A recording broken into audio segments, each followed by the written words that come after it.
Good day mga ka-Enbas. So tapos na po yung project natin kay Sir Paul Rivera. So tatlo po yung request niya para extended scoop rail. So ito na po yung una. Very rigid po yan mga ka-Enbas. Then pangalawang request ni Sir is yung Copa to O-ring.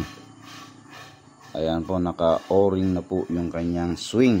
Okay. Pangatlo, nag-avail na si Sir ng barrel shroud silencer. So ito yung ating barrel shroud. Ayan po, silencer plus yung kanyang silencer, Enbas silencer. So sige, try natin, check natin, paputukin natin.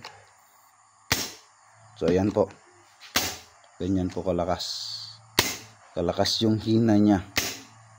So ayan yung sound check. Talagang pang stealth mode talagang gusto ng ating kaibigan o ating ka-airgun. So ayan na sir, wala ring backfire and good to go na po tayo. Thank you sir for trusting Enbas.